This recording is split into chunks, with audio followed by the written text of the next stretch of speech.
What's good, everybody? RJ Sheldon here, back with another episode of Off the Top Show. This edition is SpartanDawgs, as you see on the screen here. My good brother, Tony Lippett, a.k.a. Lip. What's happening, my good brethren? What's happening? What's happening? What's good with it? Let's go ahead and hop right into it. If you don't know what we do on here, you can go ahead and see on the other episodes. But the people that do know, let's go ahead and get it cracking. Detroit Pistons, they are 1-3 right now in the series against the Knicks. The game 4, very questionable. Very questionable. Obviously, they went ahead and lost that one. As I go ahead and pull the score up here, last second came down. I forget who was in the corner. Went ahead and got Hart off his feet. And typically, any type of, situation like that where a player is obviously flying in the air and you go ahead as the shooter bump into him, 9 times out of 10, 10 times out of 10, you're going to go ahead and get that call. That's how I look at it. That's how I perceive it. You can go ahead and be like, well, they got homered, blah, blah, blah. The Knicks, maybe they got, the call that they needed. But if I was, in that situation as a Pistons fan, and I think they even came out and said that was actually a foul, that was complete bullshit. I'm going to just keep a spade a spade. I ain't going to corner it, no nothing. That should have been a foul. They should have won that. This series should have been 2-2. But with that, Knicks 3-1 right now in the series. That game was 94-93. Kind of looking at box scores here for the Pistons. I'm all over the place right now, but let me see here. Obviously Cade Cunningham, had 25. Tobias had 18. Hardaway had 14. Beasley had 13. We're normally seeing a Schroeder play at a high level, kind of was down in points. Plus minus wasn't normally where it was. But talk to me a little bit about this game in regards to what we saw and just as a whole. Obviously that call was big time, but give me your perspective on this game for the Pistons. Oh man, we got cheated. I was watching that. I was definitely watching that. It was Tim Hardaway in the corner. It was a last second shot. Cade Cunningham created great space, great shot, great mid range shot. I think if he shoot that shot again, he knocks that shot down. He did his thing. He just missed the shot. It's a make or miss lead. You're gonna make some, you're gonna miss some. So he missed the shot. They ended up getting offensive rebound, kicked it out to Tim Hardaway. He pump fakes. And I don't even think he leaned into Hart or anything. I think Hart just kind of rushing out there wasn't able to move out of his way. He definitely fouled him on a shot. That was a tough loss, man. That was a tough loss. Detroit was rocking. I'm sure if you was in that stadium, you can feel the energy in there. Bunch of the legends out, bunch of people out, everybody out, man. You got Big Shine, you got Babyface, you got my boy Donnie, I seen Chauncey Billups, Chauncey Billups, Ben Wallace. A few more of the Pistons out there, former Pistons. Hamilton was out there sitting next to Wallace. Oh, God, that was ripped in. Okay. Yeah, that was ripped. Okay, so yeah, man. So it was, obviously the atmosphere was live. Just came up short, man. I definitely thought they should have won that game because in the fourth quarter they was going back and forth. Like it was a time where they was hitting shot. It was shot. Knicks make a shot. Pistons hit a shot. Knicks make a shot. Pistons hit a shot. And it was going back and forth, but maybe a couple of those times the Knicks was hitting threes while the Pistons was hitting twos. Right. Because the Pistons had a lead. They had like a 6-point lead going down under 6 minutes, and that's a nice little lead. It's the NBA and you gotta make shots, but man, Brunson, when I watched Brunson play in that fourth quarter, bro, 15 points. Yeah, they scored 30 points. The Knicks scored 30 points in the fourth quarter. Total. Brunson had 15 points in the fourth quarter, 7 for 11, 1-3. But this is after he had like some type of ankle injury again. Once you sprain your ankle, roll your shit gonna be hurting for the rest of the year. Right. Like you got an ankle injury, whatever it is, bro, you're gonna be hurting for the rest of the year. So when he went to the locker room and then came back into the game, and when he came back in, bro, he was getting buckets, bro. I was like, oh, he just took over this game. Mm-hmm. And Cat was searching for his shot. He had what do you have in the fourth quarter? I'm not mistaken, I think he had 8 points in the fourth quarter. Yep, Yeah. he had 8 points, two deep threes. The second three that he hit, he got it by the logo and pump faked it. I was like, oh, he on one. Then dribbled, and then he like you could tell he was searching for his shot. He like, bro, all I need is a little glimpse and it's over with. Right. And then he got his little glimpse and knocked it down. I was like, yeah, Cat locked in. Especially after he hit that fadeaway baseline shot towards the under the rim. He was locked in, man. But this was a great game, man. Obviously, the score was 94-93, low scoring game, physical game. If I'm the Pistons, I'm like, man, if we can just get back to Detroit for game 6. If they can get back to Detroit for game 6, because who knows, man? You know, Brunson might be hurt, and he might be limping into game 5. Obviously, he's gonna be limping into game 5. So they might sit him though. You feel me? Like they might be like, hey, we'll sit you and just give you a little couple days off longer and let Cat or Michael or whatever. Like we'd rather have you healthy, you know what I'm saying, Hmm. than trying to rush you back to this game and something else happen. I mean, there's different ways you can play it out. But it was a tough loss, man. Lose 2 home games. Ain't been to the playoffs in a long time, but to lose first 2 home games. They're gonna learn from it though. But the Pistons they need another scorer, bro. They need somebody else that they can go to.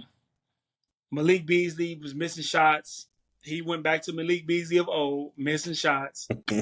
Um, Guys just not able to pull their weight in the playoffs. But like I said, I like what K doing. So, but if I'm the Pistons, I'm just trying to let's just get back to Detroit for game 6. Let's do whatever we got to do. I think they play tonight. Yeah, let's do whatever we got to do tonight to win this game in the Garden. Let's just get back to Detroit.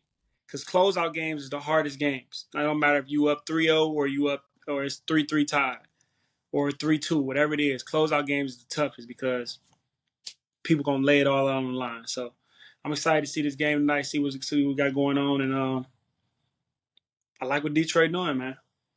I'm totally with you on that. Big game tonight.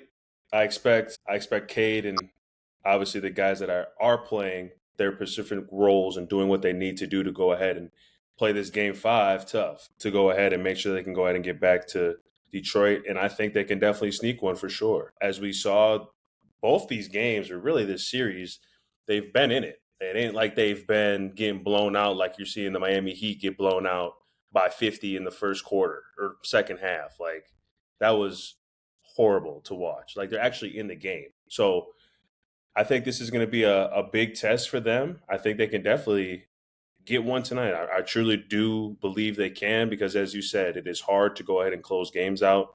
And this team is a scrappy team in the Pistons. So I won't see nothing but them going down without a fight. So we shall see how that plays out. That game is tonight. I believe that's at, was it 6:30 or 5:30? One of those two. 7:30, 6:30, 7:30. Okay, but we shall see. Moving on, obviously, over to the Detroit Lions. In my opinion, I feel that all of the NFC North had an incredible draft this year, once again, getting pieces that they need from, say offense, defense, D lineman, things like that. First round, they went D lineman, Williams out of Ohio State. I think that's a really good pickup just to go ahead and add more depth to their DNs and things like that to go ahead and just get fresh guys in there. It's not bad to have more D linemen. And when you go through a season, especially in the NFL. And I think they went ahead and backed up that with the O lineman out of Georgia, Tate. And then we're looking at the third round here. They went ahead and got Isaiah out of Arkansas. I watched this highlight, but I had no idea who this was. All of a sudden I see him one hand grab. I don't know if it was him or somebody. I think one hand grabbed a pass in practice or something. I don't know if he went from Kansas to Arkansas. I don't know. But that's another good pickup. Makes me a little worried. Okay, are they actually moving on from JMO? Are they trying to go ahead and trade him? What are they trying to do? Because that was kind of shocking to me when they did get him. But at the same time, it's who knows? Maybe they just need more depth, like I said earlier, with the DNs. Fifth round, they went ahead and got an old lineman. They got Miles out of LSU. Then they went and got a D lineman out of Boise State and Ahmad. And then their seventh pick, they went ahead and got Jackson out of Georgia. And then again, they got another one out of Georgia, wide receiver, Levitt. Yeah. Yep, Levitt. So, granted, we've, I guess, seeing teams go ahead and just do a consistent draft where they just get backup players, or maybe they see talent in maybe the 1 through 3. What are you feeling with this year's draft class, and how do you feel like the Lions did with this year's draft? I remember last week podcast I was saying like I thought they was going to pick a lot of defensive guys. They have a lot of offensive depth. They have O-line depth. They have wide receivers. They have running back. They got a quarterback that they paid. They just got guys on offense. But in this draft, they had 7 picks, and 4 of those guys they drafted was offensive players. So that threw me for a little wrinkle. But it's the NFL, how it shaped out to be. But I knew they were going to go on D-line for that first pick. D tackle for sure. They needed another D tackle. You feel me? Like I said, he had a bunch of injuries last year. This D tackle from out of Ohio State, Williams, he's nice. He can move, good feet. He's a big body. He can rush the passer, and he can play the run. So, a big body up there that can push the pocket back, keep the pocket in the quarterback face, and that's what they need. They got decent pass rush. Obviously, they got Aiden Hutchinson, and he's coming back from injury, so we're gonna see how he, bounce back this year. But for the future, he's gonna be Aiden Hutchinson. That's what I feel like. And then him, Williams, McNeil, and the other defensive end. I don't know who the other defensive end is, but I'm sure they're gonna have guys rotating in there to that plays well. So I like what they did, but the second round, I didn't think they was gonna go guard in the second round. Like that kind of shocked me a little bit because I thought they was gonna still go defense. I thought they were gonna go defense or DB just to bring some more into it. I don't think they need no safety. They obviously just signed Kirby Joseph to a big time deal, well deserved, done his thing, real Detroit guy, physical safety, ball hawking safety, top 3 safety in the NFL. They did that. Then you got Branch. Branch coming up. He gonna end up getting paid in a minute. He'll just the same. Can play the nickel, can play the safety, can tackle, can cover whoever. He cover wide receivers, safeties, running backs, whatever it is. He's just a Swiss Army knife back there that can do so many different things. And he can blitz the passer. Like Branch can literally do everything. Man, that's dope. But I like what I seen from the draft. Obviously, you say they got Isaac Tesla in the 3rd round wide receiver. I wasn't too familiar with his game. But that could be a backup plan, for J-Mo.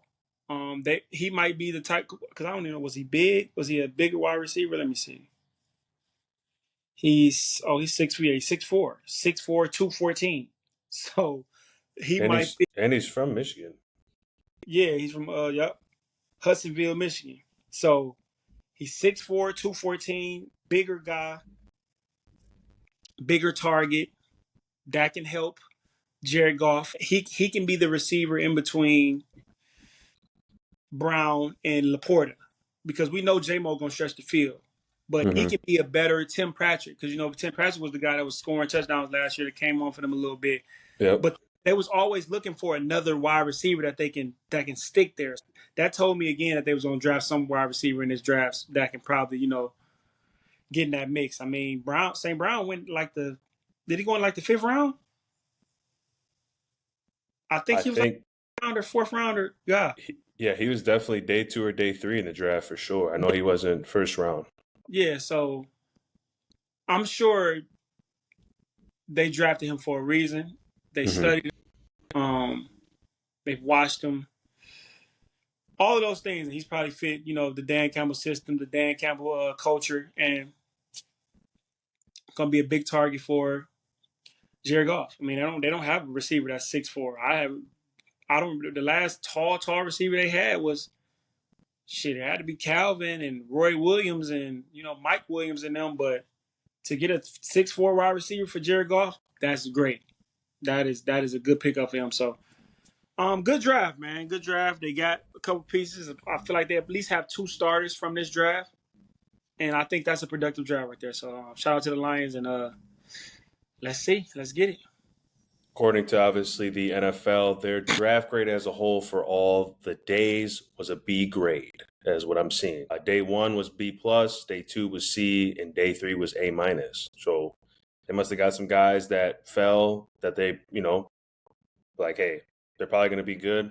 And knowing that they go to a football school in Georgia where they get coached, they go ahead and they get ready for this level. I can see why they got the A-. But B overall grade is good. Season's right around the corner. All the guys reported, I think, for OTAs either this past week or this week. So next thing you know, football season will be right around the corner. Moving on over to the good old Tigers. They are still first in their division. They lost last night. Let me see. They lost last night to the Astros 8-5, but they went ahead and swept the Orioles, which is big time. They go ahead and face the Astros today, and then they face them tomorrow at 1:10, and then they go ahead and move over to the West Coast to play the Angels. So, hey man, first in the ALC, American League Central. 18-11, man. That's 18-11, 13-3 at home. That means when you come to Detroit, you ain't got a chance of winning. That's a pretty good percentage at home. Hold up. We got the best record in MLB? I think so, as of right now. Yeah, what I was just looking. The Yankees are 17-2, and we 18-11, 7-3 in the last 10 games. So we got the best. Hey, I got to go to a game. The Mets are 20-9, but I think you're the second best. Yeah, I think you're the second best within the whole we the MLB. Third. We the third. Third, okay. Mets, Dodgers. Then I'm looking at. I thought it was the whole league. It's Mets, Dodgers, then us. We got the third best record. But that's I mean, it's 30 teams in the league. Shit, top 3 in 30. Championship, bro. We going to championship. The day that you go ahead and put a Detroit Tigers hat on is that I know that you're actually fully bandwagoned in. Hey, man. But we shall see. I got a tat on you. We know that. Somewhere, I don't know. But with that, let's go ahead and move on over to obviously to speak on the situations that we call where we want to talk about hot topics that are going around. And there is a lot of topics, especially within the NFL and NBA. We're going to go ahead and start with the NBA playoffs. Obviously, last night, the Warriors went ahead and beat the Rockets. That was a great game last night. Fell asleep halfway. Then when I saw in the highlights that it was a close game, Cavaliers went ahead and faced the Heat. I mean, for God's sakes. That game right there was just, all right, just get to the next game. I mean, that's some big-time problems going to be happening with Miami Heat. That, as we've said on here, it'll be time to blow that up because a lot of those guys that we think are going to be there aren't going to be there after this performance, especially in the first round. Before you move on, let me tap into that real quick, briefly. Yeah, absolutely. Miami Heat, man. First off, that shit is terrible. Being down by 50 points in a playoff game at home, getting beat by 30. They said this is the first time in NBA history where a team has lost 2 straight playoff games in a row by 30 points. Period. In NBA history. Let alone on your own home court. In one of the games, Darius Garland didn't play. Did Darius Garland play last night? No, he was sitting on the bench. So he didn't play last night either. But was in street clothes, chilling. So you got a starter out that's damn near all-star. He's out. Jared Allen didn't play last night either. So you got 2 starters out. Jared Allen or Darius Garland didn't play. Jared Allen did play. No, he did. I think he did play that night. Somebody else is missing on this list. Whatever. Yeah, so Garland didn't play. Heat culture, man. It's what I said about Heat culture, bro. That shit is fake, bro. Heat culture is fake. It was Brian culture. It only became a culture when Brian got there. I know people are going to say, oh, man, they won a championship in 2006. Okay, but what did they do to 3-4 years after that? They didn't even make the playoffs. And if they did make the playoffs, they was losing in the first round with like 1 win. A couple times they didn't make the playoffs after they won in 2006. And they won that because it wasn't Heat culture. They signed James Posey, Antoine Walker, Gary Payton, Shaq. All of these guys. That ain't Heat culture. We going to buy these motherfuckers. They going to come over here and they going to help us get a ring. Heat culture. What is Heat culture? Heat culture ain't even when Brian got there. Brian brought Mike Miller, James Jones, Rashard Lewis, Chris Bosh. He brought them. Brian did. So what is this Heat culture that we're talking about? Like, I'm starting to question their exposure, bro. I'm starting to look like, hold up now. I know you got to have great players, but I don't think the Heat are a bad team. I think they don't have a point guard, and that messes them up tremendously because it's asking Tyler Hero to play point guard. I don't think he's that at all. And I don't think he's a dope scorer either like that. I think he can score, but if he's the number one guy on your team that you're looking for points for, he can't do that every night. Obviously, he played 31 minutes last night. He had 4 points. 4. That just tells me you checked out, you don't give a fuck, you ready to just go on vacation. And I just can't play with players like that. Like, I can't just like, you got Bam Adebayo, you got Andrew Wiggins. Like I said, they need a point guard. But this whole heat culture stuff, bro, that shit is dead. Stop talking about heat culture. Stop talking about it.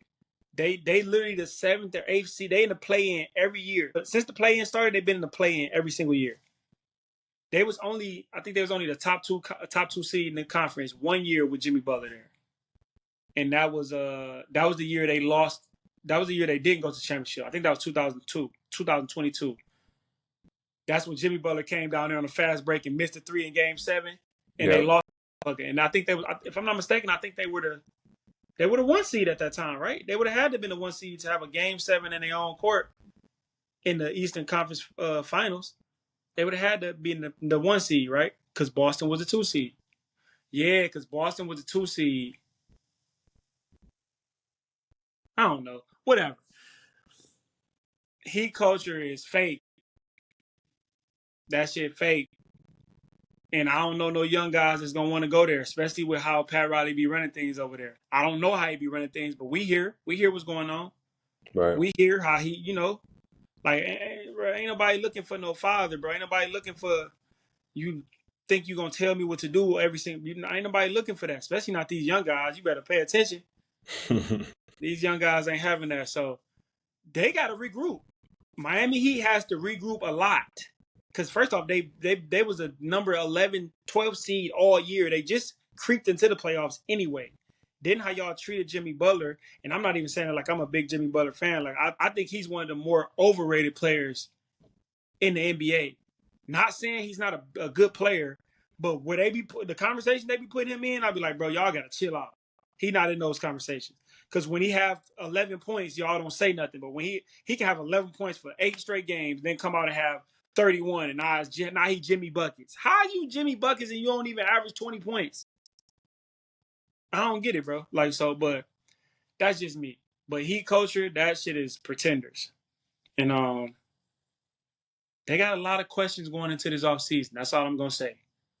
But you can carry on. Yeah, I mean, you shot 36 from the field. You were 32 of 89 and 19 turnovers. Come on, bro. First quarter, it was 47 to 18 in the first quarter. 4 to 18? 47 to 18 in the first quarter. Like, come on, bro. Like, excuse me, 43 to 17, close enough. I just, like, that right there, just watching that, first off, I hope that doesn't happen to the Bucks tonight. I'd probably go ahead and maybe it's over tonight. Crack a beer or something. Can you just relax? Anyways, we can wait to get there, but I guess we're already there. Come. We're already there. Come on, Giannis. We got a spot for you in LA. Come on. You've been saying it. I have. Dame going out too. Oh, it's gonna happen. Nah, he ain't going back to Milwaukee. It's over with. No, it's not looking good, and we'll get into that after we go ahead and talk about the other games. But yeah, it's not looking good. But no, just back to the Heat, man. Like, it's going to be interesting to see what happens and what Pat Riley does, because we know that he likes to do things his way, and that is either going to help or not going to help. And as we've seen it really hasn't helped the Heat. So, man, a lot of things going on down there in South Beach that we're definitely going to keep our eye on this offseason. Some other series that I think are starting to just turn into be great, in my opinion. I mean, this Nuggets-Clippers series has been tremendous, 2-2. We're seeing people going back and forth. James Harden versus, Jokic, or Kawhi going against Jokic, or Jokic going against them. Back and forth guys playing to the final whistle. They play tonight at 10. I don't know if I'm going to be able to be up on them. I got to wake up early, but I'm going to try my best. And then obviously the Lakers and Timberwolves. We all know about that. The previous game, game 4, I mean, Anthony Edwards was incredible. And we've said on here, if he gets going and has the confidence that he's playing at, they're going to be tough to beat. LeBron's being LeBron, doing what he does. Some guys around him, a.k.a. Luka, things like that, got to step it up a little bit. Austin Reeves. Talk to me a little bit about those 2 series going on, and then we can obviously move on over to the Bucks and the Pacers. All right, this the Denver the Clippers series. That's a pretty good series. 2-2, both won a game on the road. But game 3 looked bad for the Nuggets. They got beat damn near by 40 points that game. If I'm not mistaken, I think they got beat by 40 or 40 plus. And then they to come back and then win that at the end. Joker got bailed out. He airballed a shot, for the game winner. Let LeBron do that, but they all talking crazy shit. But we ain't gonna talk about that. We ain't gonna talk about because that's why nobody should even belong in the same sentence as LeBron James. Nobody, especially nobody playing. None of these niggas playing ain't even close to LeBron. Period. But Aaron Gordon being right there at the right place at the right time, dunk the ball. I think he's. Did you see it? Yeah, I think. Go ahead. I think he still had the ball in his hand. Yeah, no, I think he did too. Because they showed it like this, and the buzzard off, but the ball is still in his. The ball is touching like his middle fingers when he's like this, and I'm like, man, they gonna really give this to him. But you know how that go, bro. You know how all this goes when it comes to especially like Jokic, his team, the stories. Like I felt that he still had the hands on his hands on the ball when he went down and tried to dunk that. But who am I? But no, but the series, man, turned out to be a dope series. Boy, the Nuggets ain't playing nobody on the bench no more.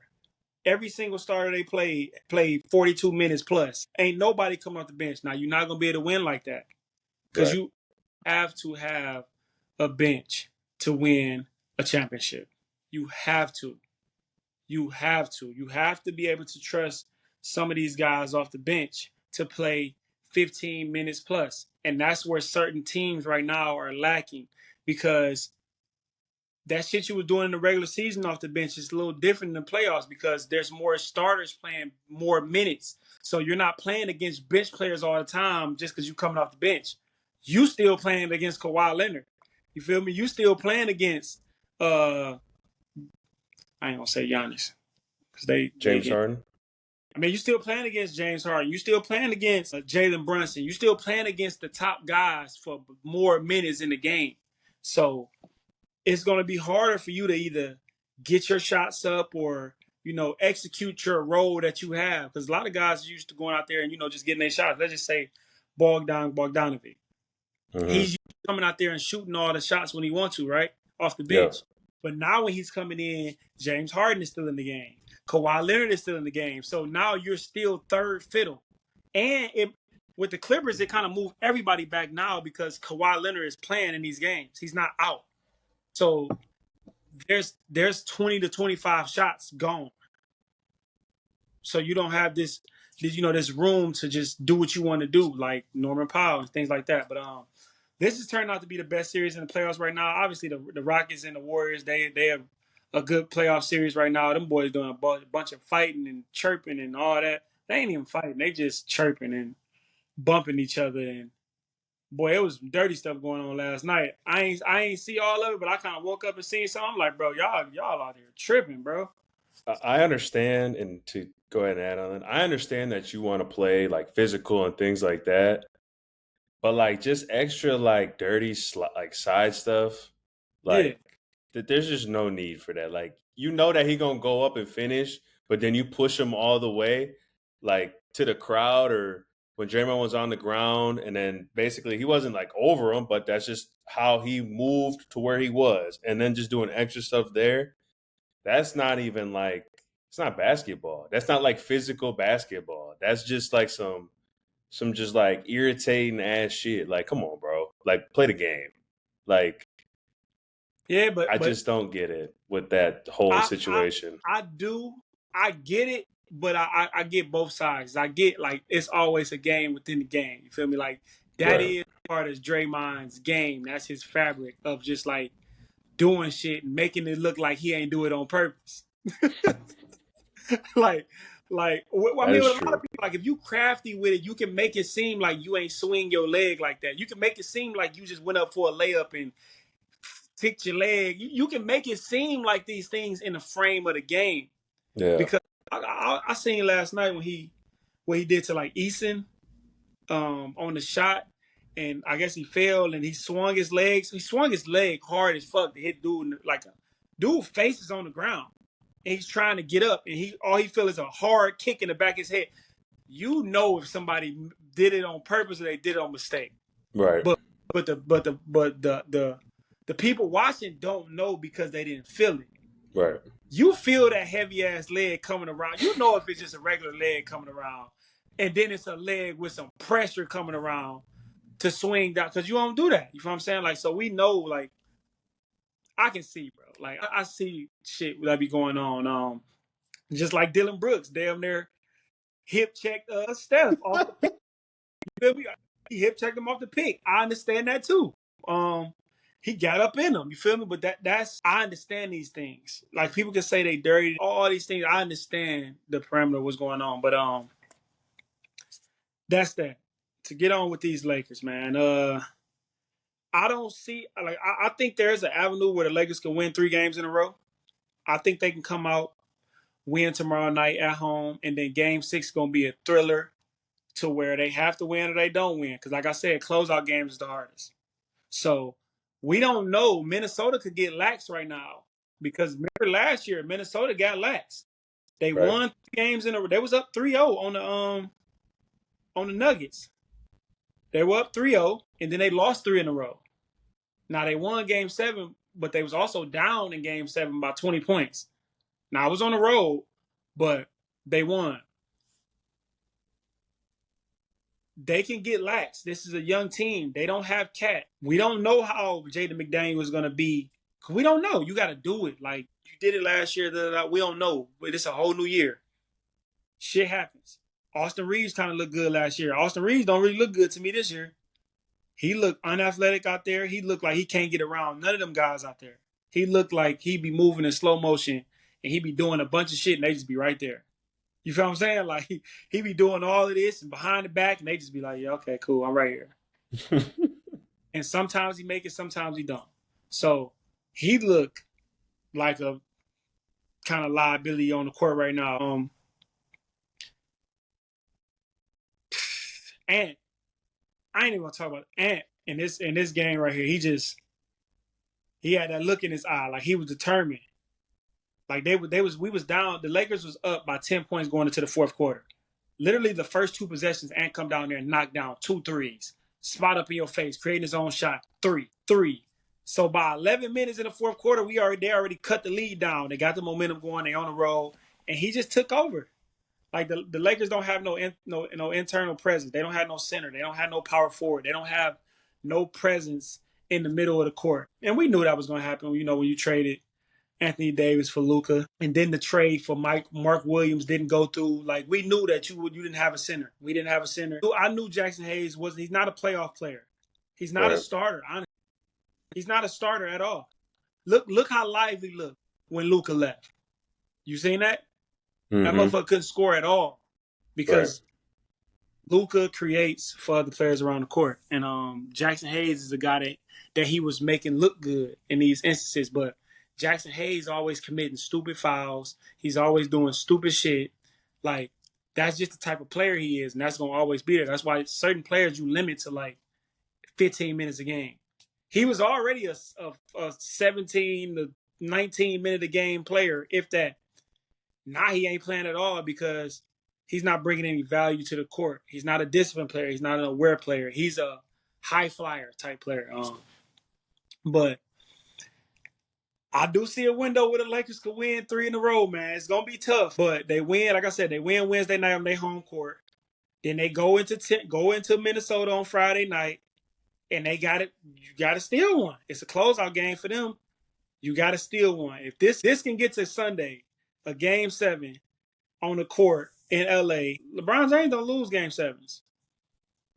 So, but I also don't see the Lakers winning 3 games in a row in any playoff series this playoffs because they're not built to win 3 games in a row. You know what I'm saying? JJ Redick played the 5 starters the whole second half. Vando, liability. Gabe, liability. I damn that thing Rui a liability, man. Ant was going cooking with Rui. A lot of guys are one-way guys, liability guys. So this offseason, the Lakers going to have to build their roster complete. They're going to have to build their roster. Like, the Indiana Pacers have a better roster than the Lakers. And people might look like, damn, no, they don't. They got Luka and LeBron. But the Pacers like 9, 10 deep. And they ain't just one caveat guys. They got Nimhart. They got Neesmith. They got Ben Mathurin. Like, these guys are two-way guys. Offense, shoot the 3, go to the rack, mid-range. They can dribble. Like, Pascal Siakam, you feel me? Like, they got guys that you can throw at people. So, yeah, that series, it might be over, but it might not be. We gonna see. You got to take LeBron out, man. I see it when I see it. No, I feel that Austin Reeves has just got to play better. That's the biggest thing for me when I watch this series. And JJ Redick said it to him. How do he play better? He be in foul trouble. He can't guard nobody. And they making him work on defense, so it's taken away from his offense game. So how do he get better? He's just going to have to lock up. I mean, there's really nothing else to say but that. Like, even you're getting exposed, you got to figure out, like, all right, well, this is just what it is because you were already put in this position in the beginning. JJ Redick sat you, Luka, and Bron down and say, listen, you got your guys are the one that if we're gonna go anywhere right now, you guys are carrying us. And he's got to carry his weight. Maybe this is where we're thinking, Reeves has been really good in the regular season. We get to the playoffs and where it's actually what we talk about on here, things matter. Every possession matters. Like, you're going to be exhausted every game, and that's just how it's gonna be. Is he up for that? Is he going to go ahead in this game 5? Is he going to come out like the Austin Reeves that we know? Playing defense, scoring on both ends, creating open looks for himself, getting other guys involved? Because I just feel like they rely on him when it's him. Obviously, when Luka's in there, but Luka and Bron going to do their thing. That's just how I look at it. You don't have to worry about them. They're going to be ready to play. That's just a given. But he needs to come in and be the guy that go ahead and get everyone around him going. Like, he needs to get going. He needs to play defense. He needs to be scrappy. He needs to be the Austin Reeves that we know. And I think we're going to get that game 5. I think we're going to go ahead and see that he's going to go ahead and probably finally get the head out of his ass and play ball. Like, you don't have enough time, especially right now with this team, in regards to what the Timberwolves are doing. Do I think Anthony Edwards is going to play well? Absolutely. Do I think his pieces around him going in this game 5, they might be a little tight. Like you said, I've seen it with my own eyes. I've seen it when they had Memphis in. They were up 10 and they lost by 5 in the fourth quarter with 2 minutes left to go ahead and go to the next round. So, if Anthony Edwards still has a 60-point game or a 50-point game, but everyone else is shooting under 40%, that's going to be a tight ball game. Like, they got to hit shots too. Like, they got to go ahead and start fast. Do I think they have a chance to do that? Yeah, but this is where we start talking about where they got to close out games, and those closeout games are tough because now what's happening? Everyone's starting to throw up shots that, they hit back at the crib, they're going to hit now. Sometimes the ball bounces a little bit different when you're not at home. It bounces different when you are at home. So we shall see. That's definitely going to be a good game Wednesday. But I think Austin Reeves is going to go ahead and come out and do what he needs to do to go ahead and contribute to this Game 5 win. Because Bron and Luka are going to go ahead and play as they play. I mean, for God's sakes, people that want to go ahead and keep talking and comparing, these players to Bron, look what he's doing right now in this just round 1 of playoffs. I mean, bro, this man don't even look like he's 40 out there doing whatever out there on that court. Like, whatever. And I love the battle between him and Anthony Edwards and guys. Like, there might have been a couple that those were fouls, but the refs are letting them play. And I like that shit. And Bron liked that shit too, as we all can tell him dropping what? at least 25 a night. I mean, as I'm looking right now, 27, 38, 21, 19. But these past two games, very efficient. Like, I will never ever count LeBron James out of a series ever in my life. I've seen it with my own eyes way too many times. I know that he's going to go ahead and put his mark on. It's just Luka and AR got to go ahead and just, hey, this is what it is. This is how you got to play. You see who you're with every time on that court. You see that Bron be doing what he need to do. Go ahead and execute. So I think it just need to be. I think they need to just go ahead. Like the Cinderella story, it just made sense, man. We got Luka in the middle of the season, fuck around and win a championship the same year, but I think it's just turning out to be like, man, these boys tired. They gassed. It's been a crazy year. yeah, They don't have the depth. They do not have the depth to even if they win this round. Like I don't think they have the depth, bro. Like they have to play great to yeah, win. And even if you play great, it ain't a guarantee you're gonna win because a team that got better depth than you, if they play great, they're gonna beat you. it's true. So, like every night they have to play great. Every night you have to overexert yourself because you don't have a center. So as soon as they get past the perimeter, the whole defense break down and it's over. So it's like, let my dog Brian get some rest. Let Luka go lose some fucking weight, bro. He be looking too big out there, bro. You got to go lose some weight. Go build this roster out the right way. Everybody can go. Giannis, come on. Everybody else can go. Everybody can go. And yeah, they got a bit of roster out, but we're gonna see, man. We're gonna see how it go.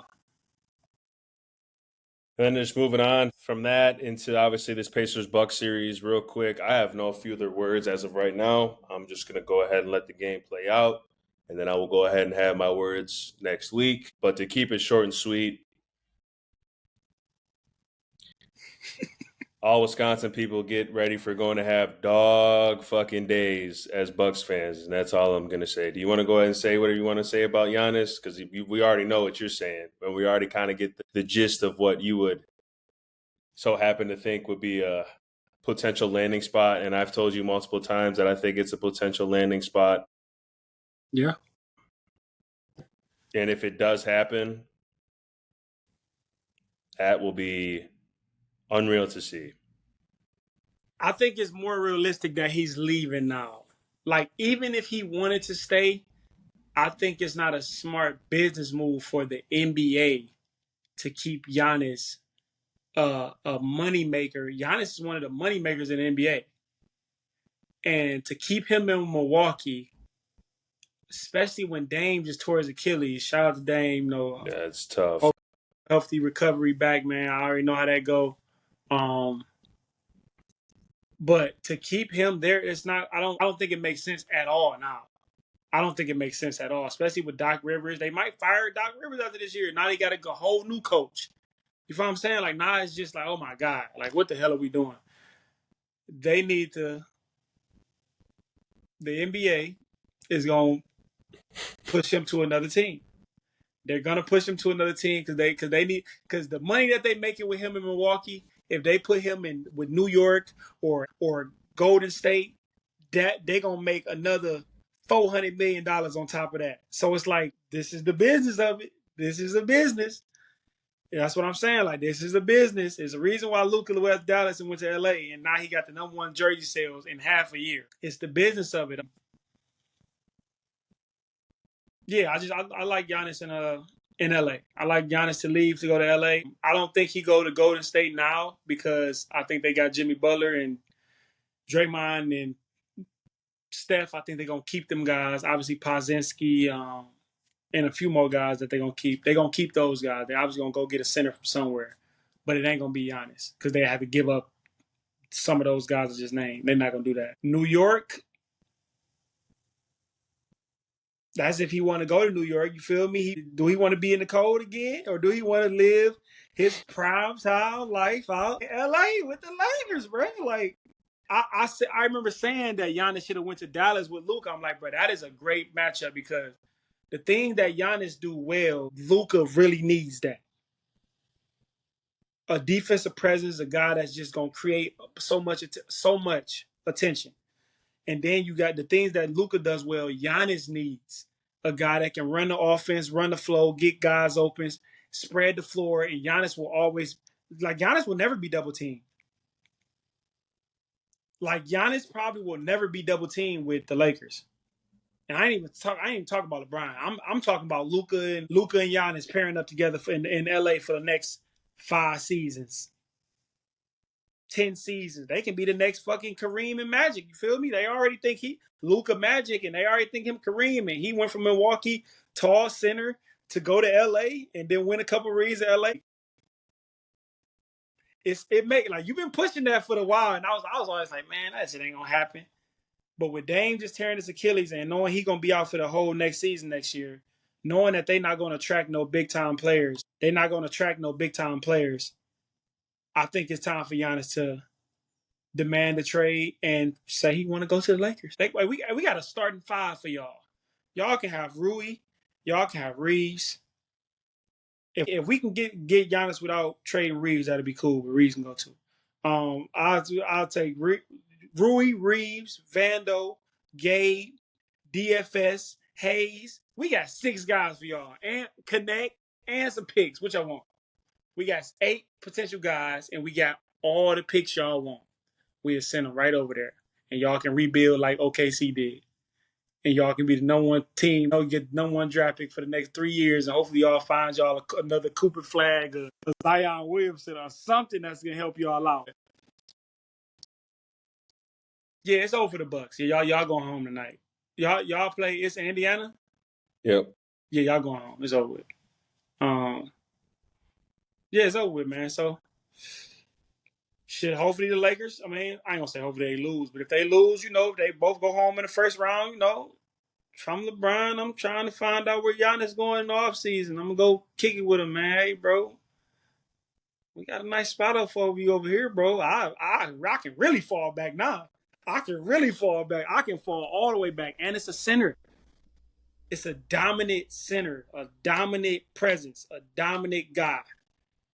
You talking about fast breaks with Giannis, bro? Just think of a fast break with Giannis and LeBron and Luka passing the ball to them. Just think of a fast break with Giannis and LeBron. Bruh. I'm starting to love it now. I ain't gonna lie. I'm starting to love it now, but that's it with that, man. Yeah, the Indiana Pacers is gonna beat the Bucks. That series is over tonight. And they'll move on. Who would they play? The Bucks will play. I mean, the Pacers will play. Who are they? The 5th seed? They're the 4th seed. So they play the Cavs, right? They play the Cavs. Okay, they play the Cavs. I think that'd be a good series, but we'll see, man. Playoffs been smooth so far. I ain't gonna lie, it's been smooth, but let's see how it all turn out, man. Yeah, like I said, I'm just gonna go ahead and leave it as it is as of right now. You'll hear me next week. But what you said though, that's about the best situation, because then at least we'll get some picks. Because we can't do anything with Dame. Dame is, that injury right there absolutely took all the wheels off for us to do any type of big moves. Bro. Dame, get healthy, please. I mean, that shit is not even cool of what happened. Yeah. We both know that feeling. It just sucked. Like, I'm not even gonna lie. And especially just what we've been through the history of just this year. Yeah.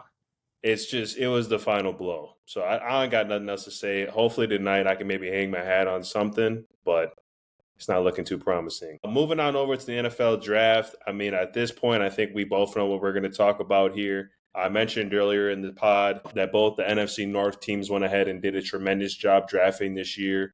I think another great season for the NFC North is going to be upon us this year. Big topic, the only topic really, because it's been highlighted throughout this whole NFL draft. The big news was Shedeur Sanders not going number 1. Then he goes ahead and goes to the Cleveland Browns.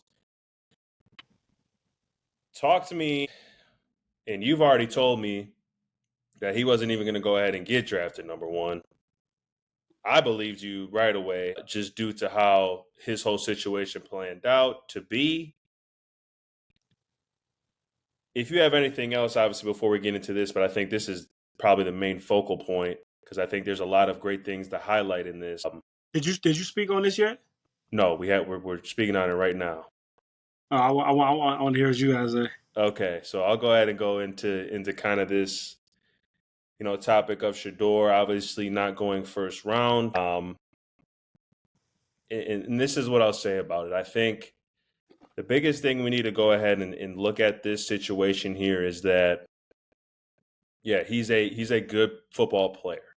He can throw the football. We've seen what he did at Colorado. Okay, the conference that he was in, yeah, he went 9-4 his last year. He had really good targets to throw to in regards to Travis Hunter, Horn, Webster. If I'm saying the guy's name wrong, my bad. But he had a lot of athletes around him. But obviously, he was making plays and did what he needed to do. The biggest thing that I still just can't wrap my head around, where I hear people saying that he was a top, draft pick, things like that. That's just the outside media noise pushing that narrative when he didn't go ahead and contribute into any Senior Bowl, any Shrine Bowl, any type of those to compete amongst his peers of what he's going up against. Your college football career is done with. This is a whole new chapter. This is like freshman year of college, and you're going in there to make a name for yourself, people letting know who you are, building your resume. He didn't build his resume in this whole process. He was trying to go ahead and do things his way, to where that now not only didn't get him to go ahead and go in the first round, because realistically, if I'm being keep it a bean, if he would have done what all the other quarterbacks did, he'd have went right before Jackson Dart. He went right before the Louisville guy, things like that. The simple fact is that he tried to be bigger than the system. And once that happens, I understand you have, Deion Sanders as your dad, this and that. You guys built, I guess, this cult going forward. But you got to understand that Travis Hunter was with you with this as well from the beginning. What if that never happened? What if Travis Hunter never signed his letter of intent to primetime? What if he didn't go ahead and follow you guys when you made that transition from the HBCU to Colorado? Will we saying the same thing? In my opinion, I think that if he would have just been a good quarterback that could throw the football and had an opportunity to go ahead and do what he did, maybe free agent, maybe got drafted in there. But all in all, is what I just get from this is that the way he tried going about this was completely wrong. And he didn't win a Heisman. He didn't do this. He didn't go ahead and win his last bowl game. He got destroyed in his last bowl game and played terrible. So that game right there is the last game that you put out before you go into this draft process. And then you don't go ahead and contribute and participate in any of what the NFL goes by for how many years to go ahead and get to know who you are as a person, to get to know if you know football. And then there's some things that came out that you really didn't know X's and O's. That's just what I saw sign up with Twitter and things like that. But just how you carried yourself in this whole process killed you in the draft. And we saw it. We don't really know what we're getting because you didn't go ahead and talk with these teams, this and that. Nor the narrative they're saying like, oh, we don't want to, I say draft him when you hear from like some other GMs. I don't really believe anything via Twitter really anymore. So if I would just look at him like either he didn't go ahead and go in rooms, or if he did go in rooms, he tried to go ahead and be the bigger person, but like you're not bigger than an NFL team because you haven't done anything yet. You haven't even stepped foot in a NFL field, locker room. Like you haven't even been there yet. So he actually fell in a good situation going to the Browns, in my opinion. But now he can go ahead and rewrite his own history, but long-winded, but he killed himself with not going ahead and contributing in what normal quarterbacks to go ahead and be better than each, the one that they want to go ahead and draft first. He killed himself by not going ahead and going through that process, throwing at the draft, going to the Senior Bowl, showing what he can do. So that's kind of my take on it. Okay, you made some great points there for sure. My take on the Shedeur Sanders situation.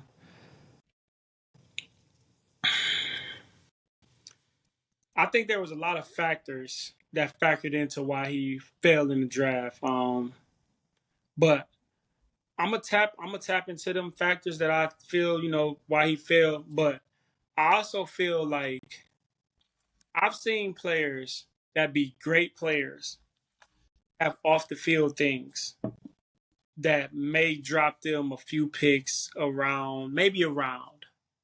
Like I made an example of I remember Tyrann Mathieu, Honey Badger. Like he was one of the best football players that whole year. He was a top 5 pick, but he ended up getting. I think he got suspended his junior year. He didn't even play, and I think he went to the draft. But for whatever reason, you know why he didn't suspended, whatever was off the field shit. But he ended up falling to like the 3rd round. But he was a top 5 player. Like, bro, Honey Badger, one of the coldest players in college football I've ever seen. Yeah. He up there with the Reggie Bushes. To me, he up there with the Reggie Bush, the Tim Tebow, the Percy Harvin. Like as far as like aura, as far as like playmaking ability, as far as like big time, big game, big stage, he like that. Like he in that category to me. So there's always things that can, knock you down. But I think your game will keep you up in the draft. Like they a lot of NFL teams, they overlook a lot of shit. They overlook some stuff for sure. You feel what I'm saying? But if your film not elite, if your tape not elite, then they not gonna overlook a lot of these things. I think Shadour can throw the ball. And I was high on Shadour. Like I was definitely like I'm like, bro, I think I think he's pretty good. But I do think when I watched him in that bowl game, and what game was it? I think it was the last game versus Kansas. They played Kansas at Arrowhead, and if they won that game, I think they would have went to the Big 12 championship. And then they would have been, if they'd have won a Big 12 championship, they would have been able to play in the college football playoff. But he lost that game when you needed to win that game. They lost that game. And then they ended up playing BYU in the bowl game, and bro, they got their ass whooped. It looked terrible. He didn't know. He ain't like he knew what he was doing. Throwing the ball to the other team, taking sacks, just doing just untimely shit. Like it just wasn't. It didn't look good. So now this is what the coach is seeing. The last game is what they seeing because you didn't bury that by going to the Senior Bowl and practicing the Senior Bowl. You got to show that you can be coachable. You've been coached by your dad your whole life. You got to show that other coaches can connect with you. It ain't about you, bro. Like, I know we want to blame Prime and Dion and all these things, but, bro, you a man now. You feel what I'm saying? Like, and then you a millionaire, motherfucker. Like, you already making whatever you making. You making millions of dollars as a college football player. You feel me? Like, you was the highest paid college football player last year, if I'm not mistaken. Yeah. Highest. So, you a man. It's about you. You have to showcase yourself to the league.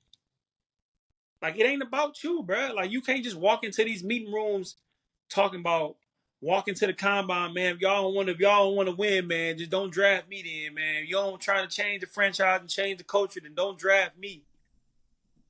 Bro, what are you talking about, bro? Like, that is not the approach to take, bro. Like, even if you really feel that way, keep that to yourself. Right. You know what I'm saying? Like, you don't go out there and say that shit, bro. Like,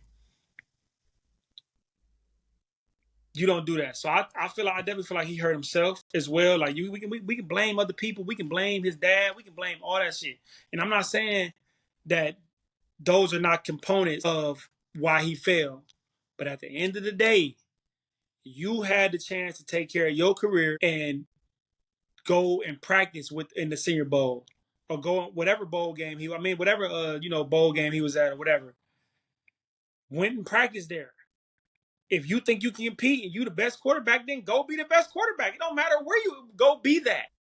Because you gave other quarterbacks a chance to go showcase what they can do. That the quarterback that the Saints drafted in the 2nd round, he was at the Senior Bowl. Yeah. Jackson Hurt, they was at the Senior Bowl. Whatever college all-star game, they was at. And they was in there with the coaches. They was in there with the meetings. They was having these meetings where they was picking their brain. Hey, what you see in this coverage right here? They was able to do that. But since you wasn't playing, you wasn't doing that. Then you didn't throw at the combine. I'm not too mad about you not throwing at the combine because we've seen year after year guys not throwing at the combine. But hopefully this just gave him a chance. Like I said, I gotta take my career. I gotta take you. I gotta, because it's your career. Deion didn't already did what he did. He didn't already been a Hall of Famer, did the things he did in the league. Now this is your life. This is your career right now. This ain't his. So it's gonna be on Shadour to fix this. It's on Shadour. And like you said, this is a good situation for him. It's tough because you go in the fifth round and they're not really projecting fifth rounders to like play like that, just according to how the draft goes. But in this situation, you got Deshaun Watson. I don't think he's going to be a Cleveland Brown this upcoming season. So, or and if he even if he is, I don't think he's going to play. So he's out.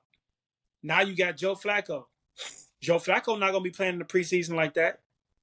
Joe Flacco probably, I don't even think he's going to be the starter going into the season.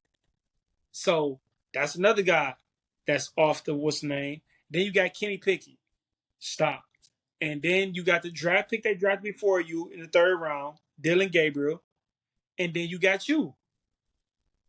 My thing is, there was talks that they were going to pick you at number 2. 2 months ago, you were a top 5 draft pick. So they were literally saying, we're going to pick you at number 2. So for them to get you at 144, they still kind of think highly of you, but Right. you got to come in and play. And I think he's in a good situation. They have a really good defense. They drafted a D tackle to help out with the D lineman. They got a number 1 corner. They got a linebacker. They got safeties. You feel me? They got Ward. They got Garrett, a top 5 player in the league, top DN in the league. You have an offensive line. You got Chubb. You drafted 2 running backs. You got Jerry Jeudy. You got Njigba. So you have something to work with. And you got Kevin Stefanski. Kevin Stefanski is one of those under the center play action type of run the ball, play action, quick game type of coordinators. That might fit right into what they need you to do. So if you can come in and take advantage of your situation, take advantage of the opportunity that you do have and overplay it like Russell Wilson came in. Remember Russell Wilson came in? If I'm not mistaken, I think Russell Wilson went in the late third round. He came in, Kirk Cousins. Kirk went in the 4th round. Dak Prescott, they came in. Tony Romo was the quarterback when he got there, and then things happened. Things happen in training camp. Things happen in OTAs right now. And it seemed like the players on the Browns roster are already kind of rocking with them. They posting them. They saying, hey, we got you. They like what you got. Browns got a good fan base. It's a small market. It's going to be opportunity for him to make this be brilliant. Now, he lost out on $40 million going from a top 5 pick to 144. But you see what these quarterbacks getting paid? Just imagine you a starter by your 2nd year, and then by your 3rd, 4th year, you producing to the level of Tua. Tua making $50 million a year right now. You feel me? Sam Darnold just had one good year, and he making $30, $40 million. Purdy about to probably make $45, $50 million a year. Just imagine in 3, 4 years if you just able to do in that category of what they're doing, Geno Smith, and stay in that. That'll be your foundation. That's 40, 50, $60 million a year at that time. 3 years from now, them contracts gonna be crazy. You would make all that shit back. But you gotta take care of your career right now. So that's my message to Shadour. It ain't about your daddy, bro. It's great to have a pops that had done it at a high level and done all these things, but this is your career, bro. He can't play for you. He can't. You have to learn how to be coachable by these other coaches. You have to win the locker room, because an NFL locker room is tough to win because they want you to win. They want you to show up every day. And we want to see that your attention to detail is high. You a high character, high level, not pointing the finger, none of that shit. Like, you a grinder. They want to see if they can grind with you. And they'll do it. And maybe he be the one to light up the Browns. Or it can all go south. I'm not saying it's all up to him, but I think if he take care of what he need to take care of, If he control what he can control, and that's how he show up every day, that's taking care of his reps, that's learning from the people that's taking reps in front of him. If he can do that, he'll be all right. But can he do that? That's the question. And we're going to see the answer sooner than later. So I ain't got nothing to say on that. But before we go here, we need to address something very, very, very, very important. For all you people that think that 100 men can go ahead and beat one gorilla, a silverback gorilla, y'all are absolutely nuts. Okay? I'm going to go ahead and read some things off here for you.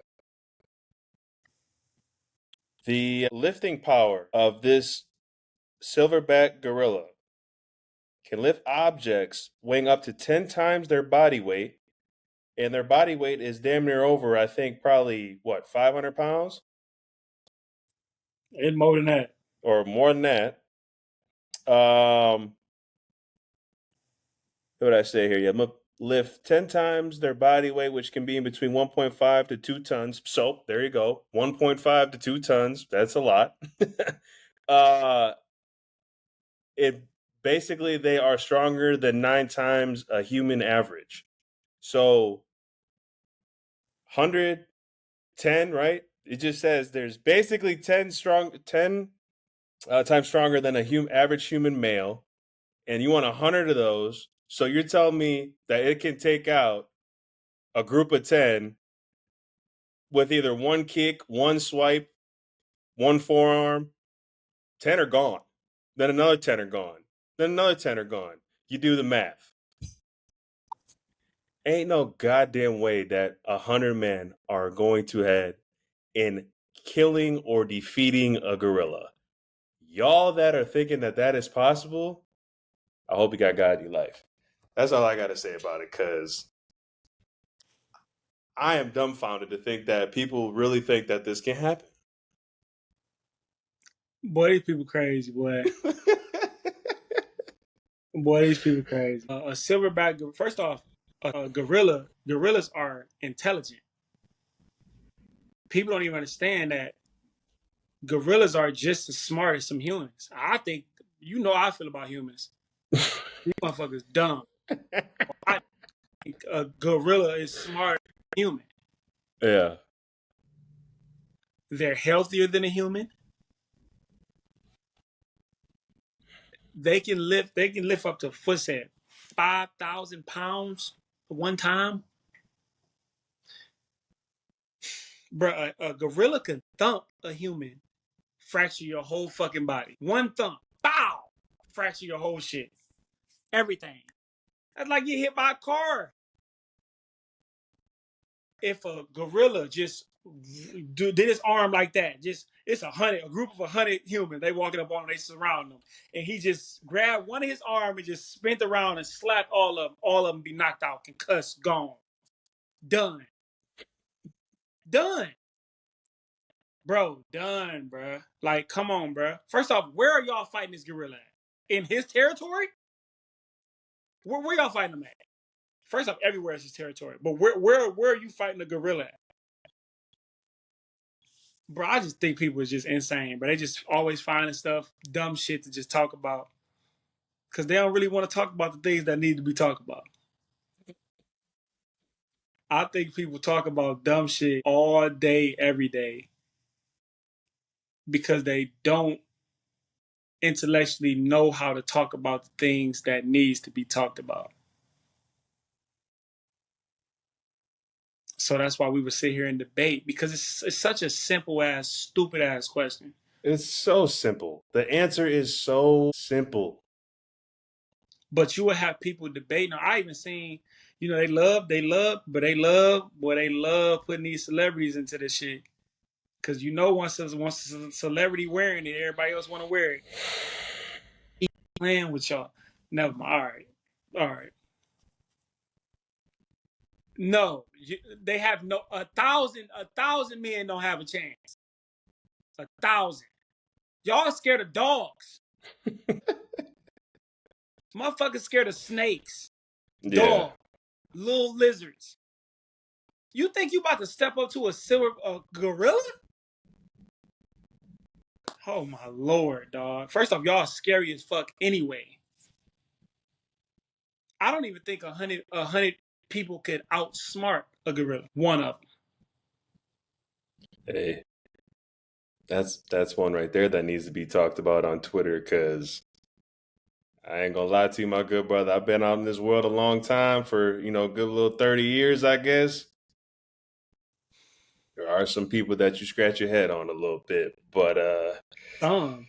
100, they feet for sure probably smarter than at least 150 of them. I'll go ahead and bump that number up to about, he may even round it up to 200. Who knows? Bro, he gonna knock out 10 of them. One swipe, knock out 10 of them. You think the next 10 gonna run up confident? You think they gonna be like, that's just them. He just knocked them out. We see a motherfucker get knocked out, and then let's say is me, and it's 5 motherfuckers, and they trying to jump me. I knock out one of them. You think the rest of them 4 motherfuckers gonna run up confidently? They was confident before they see me knock. They'd be like, ooh, shit. They see me knock out him. Be like, they ooh, shit. They gonna start to like kind of think. Ooh, shit. But 2 fade back. 2 of them gonna fade back. They gonna try to think us. They gonna fade back. Oh. So People are crazy, bro. People crazy, bro. And then on top of that, like their bone marrow, like within their skin is already like extremely tough. Like if you even tried poking it, scratching it, whatever, shooting it, like it doesn't even touch where they are bone wise. And then their bone mass is huge. Huge. And y'all trying to tell me that y'all gonna go ahead and stand against that, bro? Man, if there was a time limit, he would have 100 people dead in probably 8 minutes. 8 minutes? Way under 8 minutes. Okay, that 4. Maybe 3.5. Bruh, 1.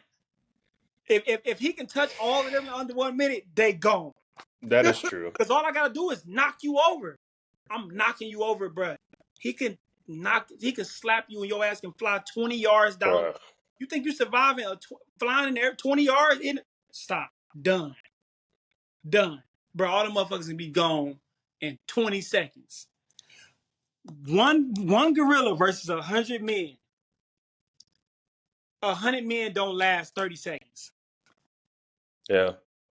He gonna grab one of y'all, go ahead and use you as a weapon and just be knocking y'all head, crushing the skulls though. It ain't no like you just getting hit like it's a 1v1 fight with someone that might be your stature. Like, no, you dead, bro. Like he can just grab a tree. He can grab a whole fucking tree and just swing at all y'all and y'all gone. He Barry can knock Bonds on top of y'all. Y'all not gonna be able to outrun a tree. Not the way he pressing the tree down and forcing it. You're not gonna be able to outrun the tree. Y'all are underestimating nature. Something crazy. Stop it, bro. Y'all insane. I can't wait till they start talking about, we can go ahead and take a shark in the water.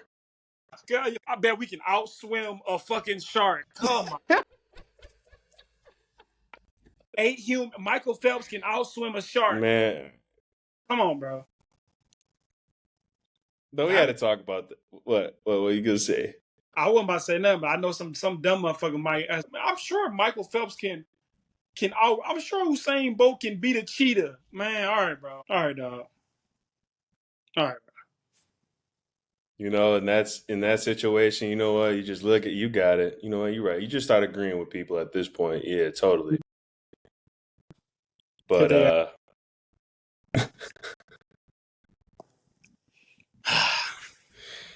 well, that is it, man. We appreciate you guys. Obviously, go ahead and like, follow everything. We're on YouTube, Instagram, TikTok, Twitter, Facebook.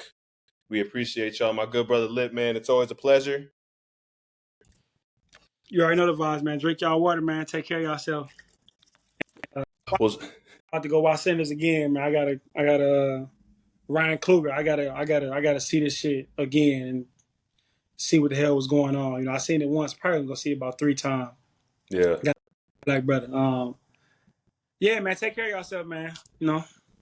All that good stuff. Absolutely. We'll see y'all. Peace out.